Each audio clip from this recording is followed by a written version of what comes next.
Hi எல்லோரும் எப்படி இருக்கீங்க? இன்றைக்கி நம்ம சூப்பரான மஷ்ரூம் பிரியாணி பார்ப்போமா? இந்த மஷ்ரூம் பிரியாணியில் நான் மஷ்ரூமை முழுசாக தான் போட்டிருக்கேன்.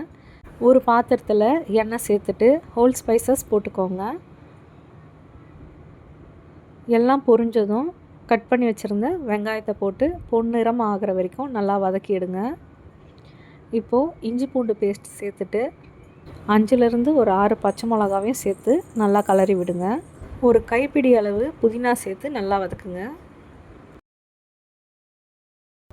நல்லா வதங்கின பிறகு கட் பண்ணி வச்சுருந்த தக்காளியை போட்டு நல்லா குழைய வதக்கி விடுங்க. கூட கொஞ்சமாக கல்லுப்பையும் சேர்த்துக்கோங்க. க்ளீன் பண்ணி வச்சுருந்த மஷ்ரூமை போட்டு தேவையான அளவு மிளகாய்த்தூள் மஞ்சத்தூள் போட்டு நல்லா கலரி விடுங்க. இப்போது தண்ணி சேர்த்துக்கோங்க. 1 டம்ளர் அரிசிக்கு 1.5 டம்ளர் தண்ணி சேர்த்துருக்குறேன். கூடவே கொஞ்சம் தயிரையும் சேர்த்து நல்லா கலந்து விட்டுட்டு தண்ணி நல்லா கொதிக்க விடுங்க.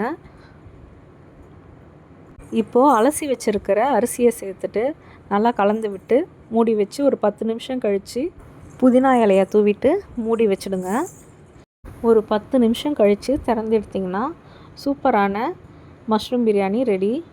கொஞ்சம் கூட அடி பிடிக்காமல் எவ்வளோ சூப்பராக வந்திருக்கு பாருங்கள். இதே போல் ட்ரை பண்ணிவிட்டு எப்படி வந்துச்சுன்னு சொல்லுங்கள். தேங்க்ஸ் ஃபார் வாட்சிங்.